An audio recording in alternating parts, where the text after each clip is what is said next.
The Sandy and Toddcast is a Mindgarden Media podcast in association with Screw You, Todd Productions. Broadcasting from two very different yet magical places not found on any map. Get ready to discuss the strange, weird, ghostly, crazy, spooky, and odd things that take place around us each and every day. All while having a little bit of fun. This is the Sandy and Toddcast. Here we are. What is this, season 12 now of the Sandy and Toddcast? She is Sandy. He is Todd. And here we go, kicking off another season. Welcome back, everybody. Yeah. Todd, you, me, everybody. We're all back for season 12. We kind of talked in the last few weeks about what direction we wanted to go in for this season. And we really had a lot of response to our Spirit Box session that we did. Right. Last season to round out the end of the season, trying to contact your family members. So we thought maybe we'd do a few more of those, reach out, see if anybody wanted us to do it for them or to see if we can contact somebody on their side. And maybe just concentrate a little more on that. Maybe throw some weird news stuff into it. Everybody seemed to like that idea.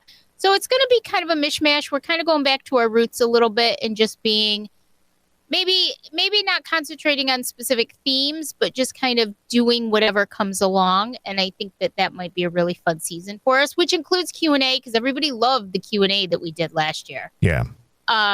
And I think that was a couple seasons ago. So maybe do some Q&A if you have any questions or anything you want to talk to us about or comments that we can read on the air, stories. Love to do that too. So today we're going to kick off season 12 with some high strangeness. Is that what they call it? High strangeness. Never heard the terminology before.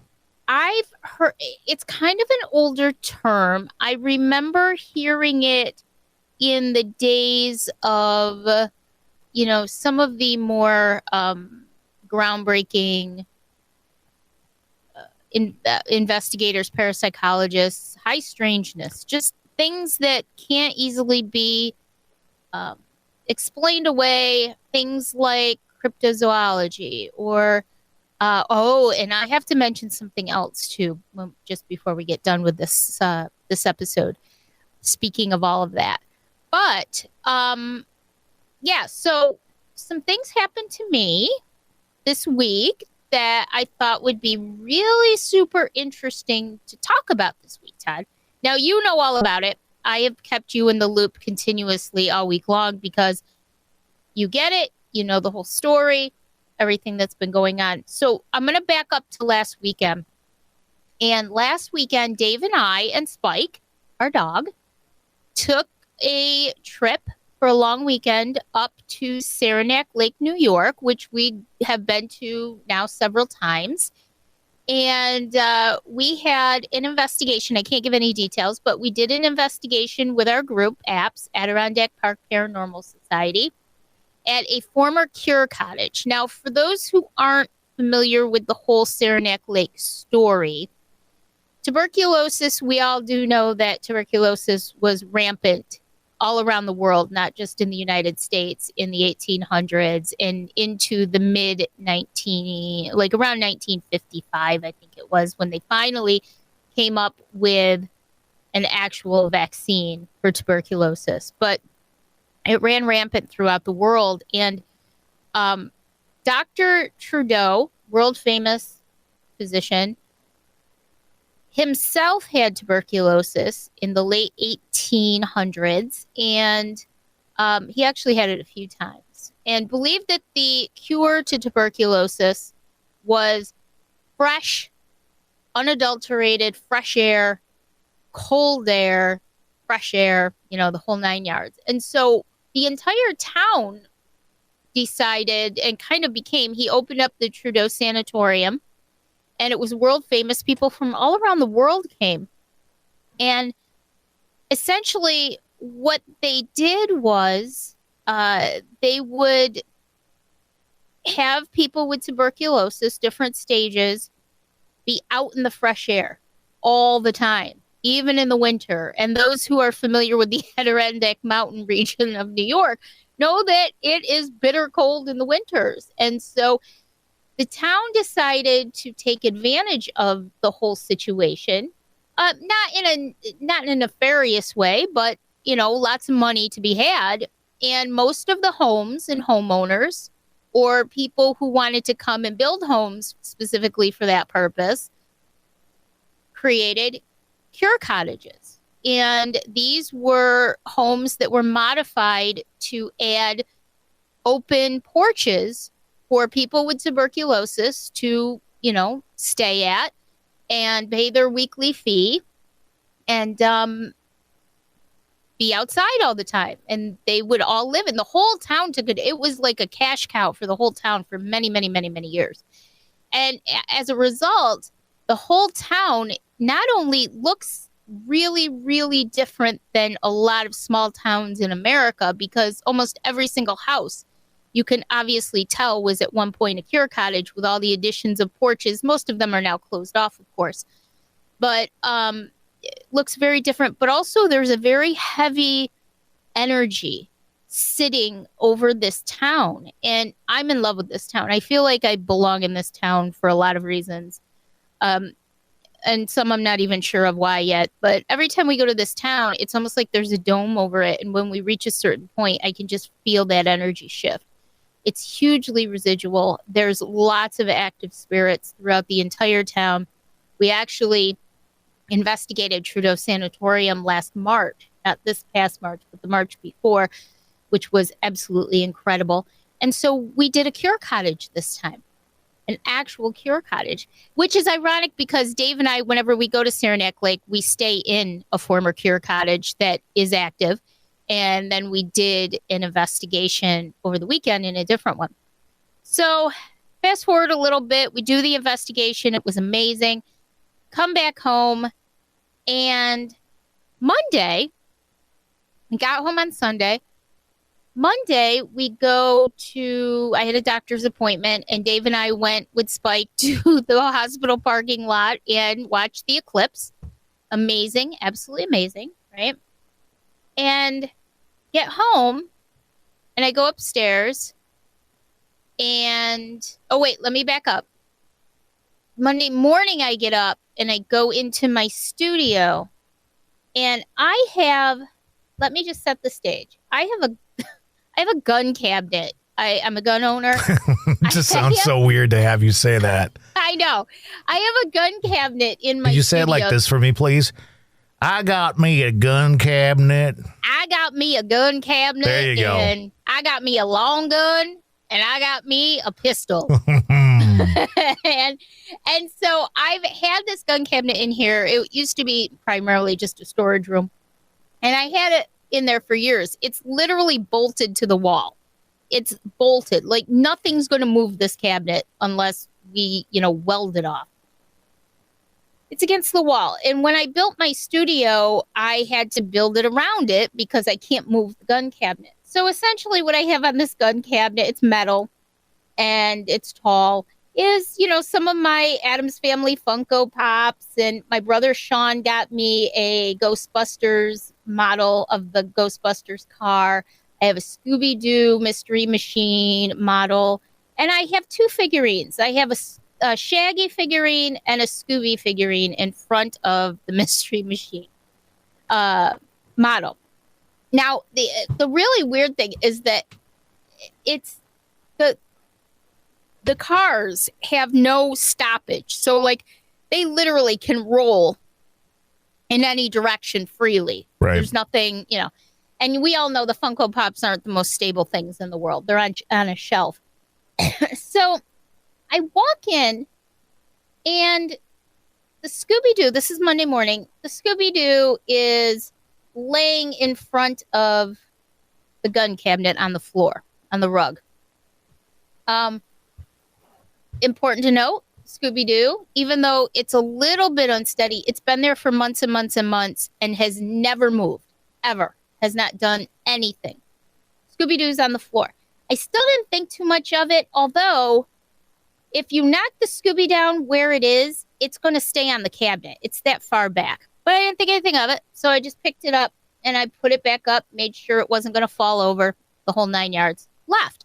So we go to the eclipse. We go to view the eclipse. I go to my doctor's appointment. I had just gotten a new computer the week before. So Dave comes upstairs to do some work on it for me because, as you know, I'm a -6 on that scale of knowing what I'm doing. Yep. So he's upstairs. He comes back downstairs. I go upstairs. Now, this is Monday night.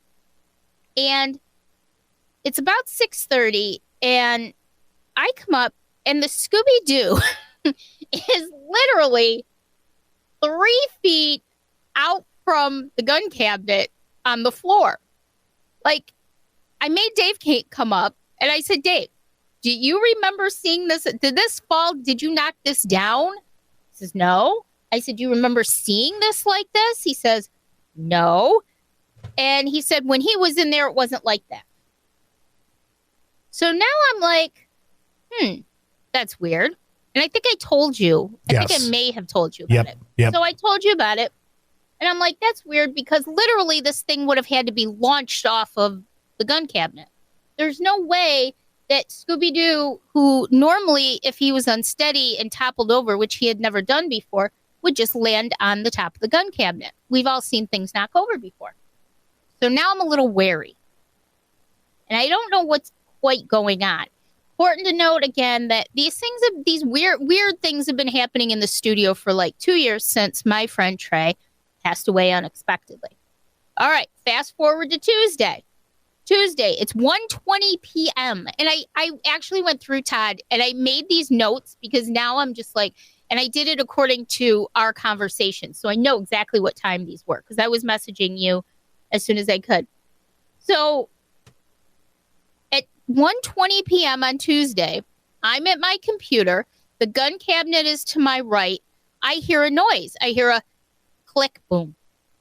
Now, I kind of know what it is. It's sort of like, did you ever see in the movies where, like, you know something's going on and you have to just sit there for a second? It's not like you turn your head, right, immediately. I'm like, I don't know if I want to know what's going on over there now. So I turn my head to the right, and there's Scooby laying on the edge of the cabinet, half on and half off. So now I'm like, what the frig, Todd? So you're like, you better move that thing somewhere else. So I picked it up and I tried to put it down on, I have a little table next to the gun cabinet, but it's got kind of those grooves in it. It's, it's not completely flat. Yeah. So I said, all right, I'm going to move the Scooby-Doo over to the other side back, but in front of the Ghostbusters car. Okay. So now he's standing over there. Everything's fine. 2 hours later, I'm sitting here doing my work, minding my own business. And I have a little, and I think we may have talked about this before on the show. I have this, because about a month ago it happened, this little ornament that I got at a fundraiser for Bubba's Beds for Shelter Friends. And it's sort of like, it's a heavy plastic, but it hangs from like a suction cup. And the suction cup, it's been there since the end of September. And until last month, never, ever, ever, ever did anything. Right? So last month, I'm sitting here. I think we were recording. We were recording correct. A show. And all of a sudden, that falls down. Now, that's not too unusual, except for the fact that it had sat there for 6 months and not done anything. And it's on the gun cabinet, which is metal. So it sticks well. Right. I'm like, all right. So 3:30, here we go again. This time it's not the Scooby-Doo. This time the ornament has fallen down yet again. So now I'm taking pictures of it and I'm sending it to you, right? And I'm like, what the frig is going on? I don't know. Take it, put it back on. That MFR has not fallen off again since Tuesday. All right. Wednesday, nothing happens all day long. I'm thinking, okay, if it's Trey visiting me, right? maybe that was just his way. He visits every once in a while and does weird things. So maybe that was the end of that. Nothing. Wednesday night, 10:45 p.m. Or I'm sorry, 10:54 p.m. I'm going through my equipment, my paranormal investigation equipment up here in the studio, because I am going to transfer all of my digital recordings from the investigation the previous weekend over to my computer to start listening to them and reviewing everything. Right. I see my REM pod. Now, the REM pod, if in case anybody doesn't know, the REM pod is the round red and black piece of equipment that has the antenna and the different colored lights, and it creates its own EMF field. So if you break the field, if something breaks the field, the lights and the noise will go off and everything. So I said, oh, what the heck? I turned the REM pod on and I put it on the floor. And then I said, Trey, if you're here, can you please make this go off so I know that I'm not losing my mind? Because by this time, I pretty much knew something was up. It's not. Dave and I pounded on that gun cabinet. We pounded on the wall behind the gun cabinet. The window next to it wasn't open. Nothing moved. Even the cars on top of the gun cabinet didn't move an inch, and they can freely move any way they want to move. The Scooby didn't fall. The Shaggy didn't fall. None of the one of the Funko Pops fell down. I think it was my Billy Idol. He fell down. But I was literally pounding that, okay? Nothing's falling down. I asked Trey to please make it go off so I know I'm not losing my mind. Not 5 minutes later, I didn't see it, but I hear it. Scooby-Doo is launched once again off of the gun cabinet. And again, he's probably another 3.5 feet from the gun cabinet.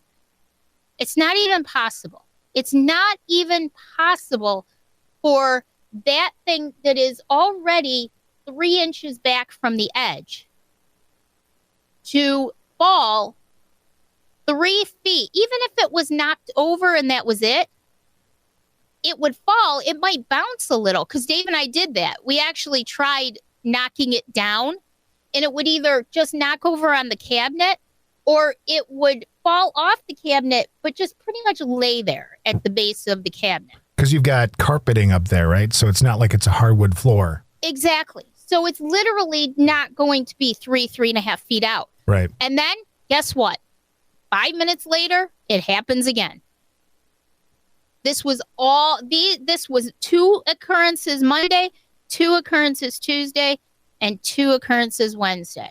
5 out of the 6 times. I remember messaging. I knew you were in bed, but I remember messaging you and being like, how about let's go for 5? And then I put 6. 6. I'm like, this is not explainable. There is nothing explainable about this, because in my heart of hearts, Todd, I feel like it is Trey visiting me. I never feel uncomfortable in here. I never feel like there's constant energy going on in here. I have set my boundaries in here and said, if it's positive energy that visits, you're more than welcome to visit, but you can't interfere with our daily life. No negativity is allowed in this home. Nothing negative. No, just positive, good flowing energy. I'm never nervous. And you know me, I deal in energy. I never feel uncomfortable. I felt a little odd during this because this was so obvious that it almost made me like a little nervous because it was that obvious. Other times things have happened, even when you and I were together talking like we are today on the video, and things have happened. The plug came out for no reason out of the computer and turned us off. I've had things, we had the ornament happen last month, but you kind of go with the flow of it. But this was just so incredibly obvious and so incredibly not explainable in any other way than paranormal,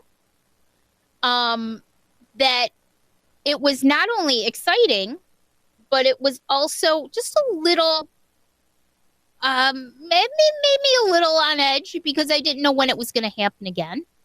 And also, if you've ever investigated and you have something happen kind of okay, so you've had this stuff happen to you in this room, but you've not seen it that consistent that often in that short period of time where it was obvious, right? So the first time something happens to you that you've never had happen before, like you hear your first disembodied voice right in front of you, right? Right.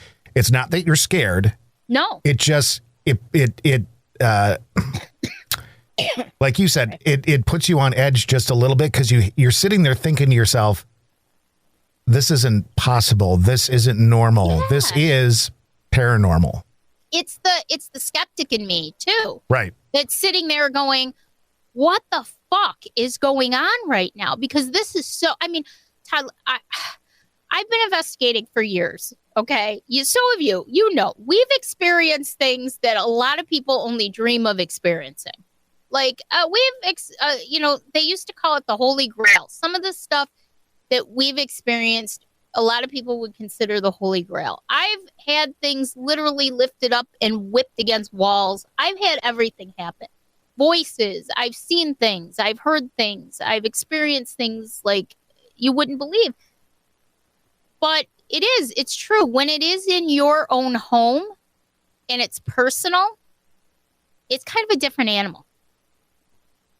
And so that's why when I do get people messaging me from time to time, asking me, you know, I think this is going on in my home. I think that's going on in my home. And, you know, I completely understand why they're nervous or confused because it's your home, you know? And so I've lived with it for a couple of years now, but not on this much of a regular basis. So, you know, I did everything that I tell everybody else to do. And I've done this several times over the past few years. It's not like this incident is the only one. It's just that it was so much.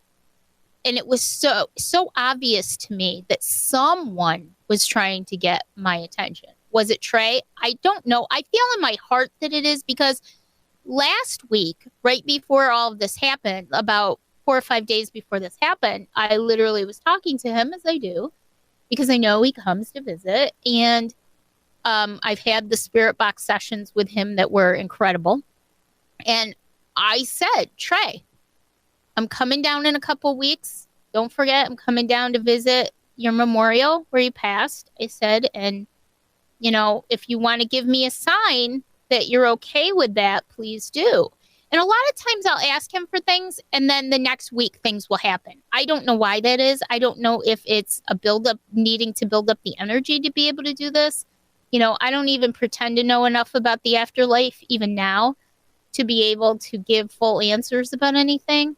But it seems to be a pattern that when I specifically ask him for something, about a week later, something happens. So I don't know. In my heart, I believe it is. But then again, there was the question of, could you have brought something home from the investigation? Well, it's always a possibility, but I really don't feel that way. I've done so many investigations, and I have always, before leaving a location.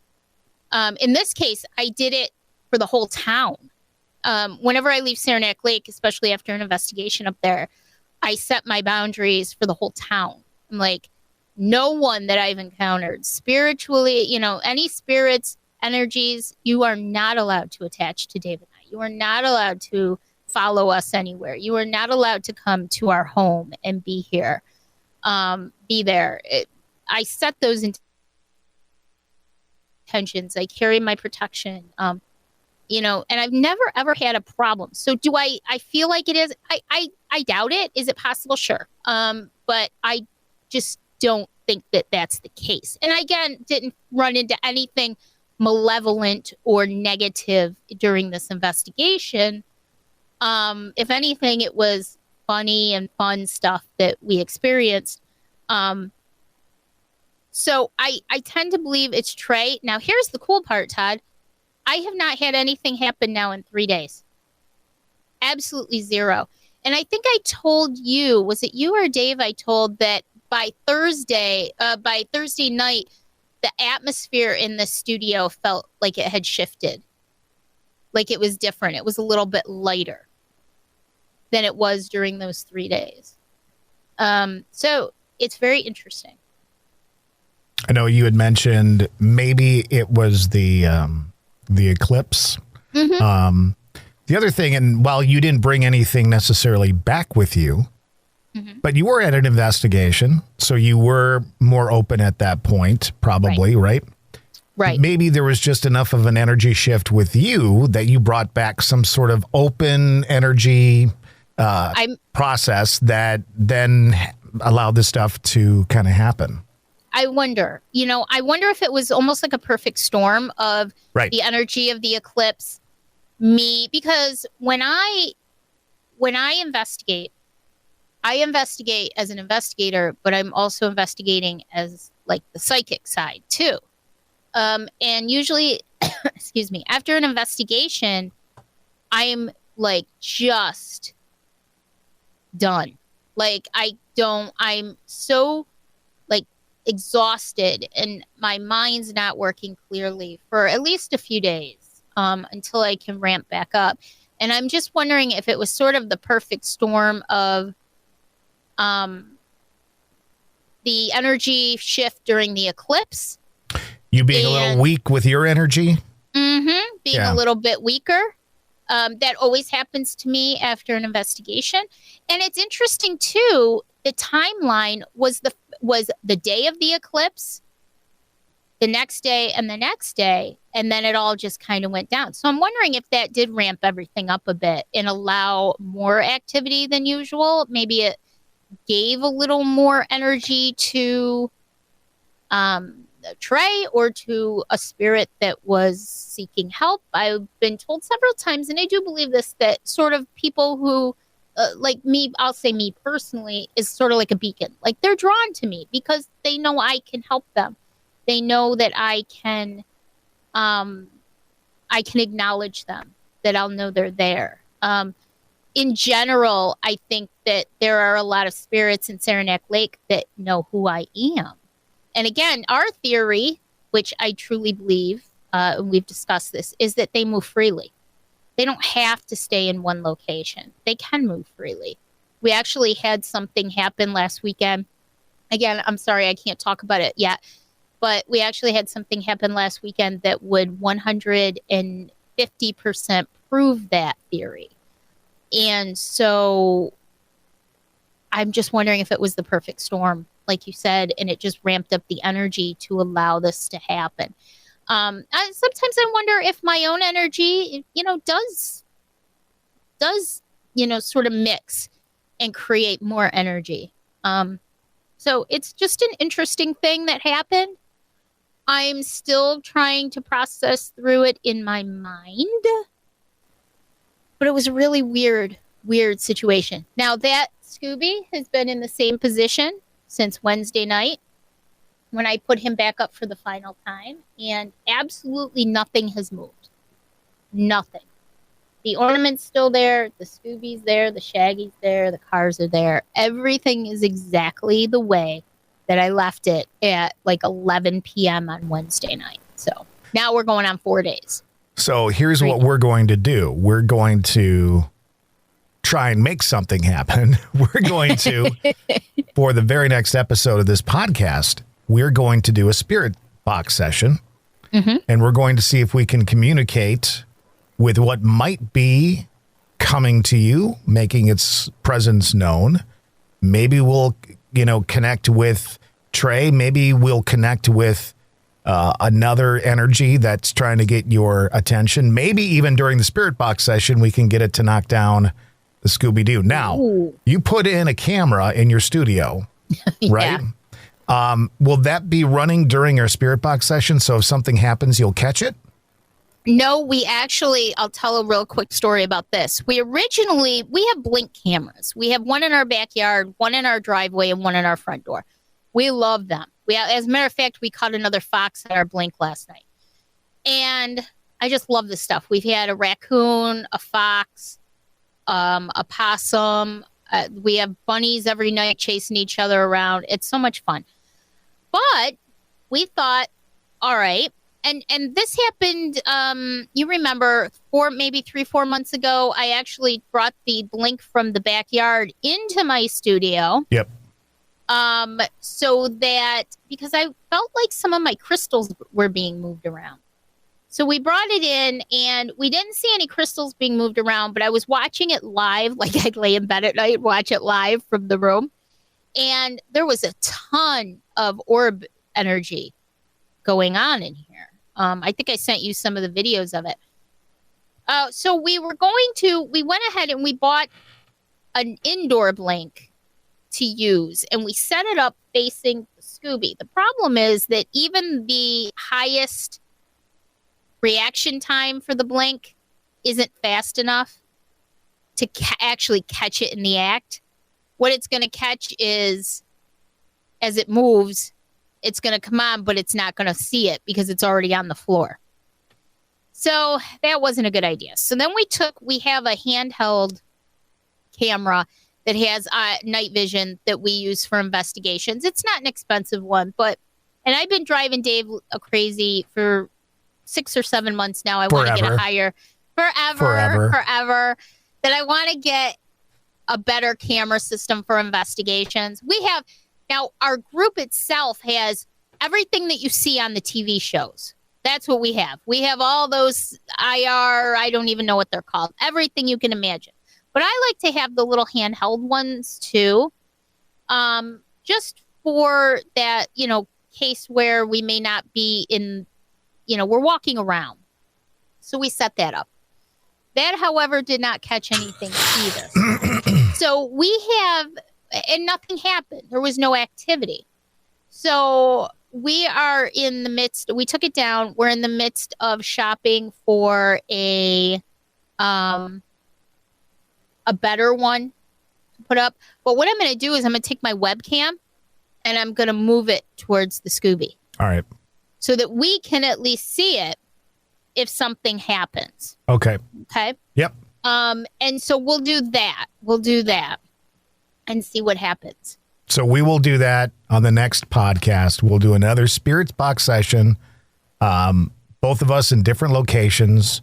Last time we focused on anything that may be in my residence. We're going to try and focus on anything that might be in your residence this time. Yes. And again, like the last time, we'll ask our listeners to try and figure out if they hear something different than we hear. You got a lot of great feedback last time, and we hope to have that again. We did. It was a lot of fun. So hopefully we'll do some more this season too, because I would absolutely love to be able to do that. It's really interesting, and we got some cool stuff with your parents. So let's see what we can get. Sounds good. So stick around this season because it's going to be a little all over the place. It'll kind of be based on some of the personal things that are going on in our own lives, and we'll bring you into that. And we'll make you an investigator before the end of season 12. Right? Ain't that the truth? All right. So until next time, we'll see you, but bye. Bye.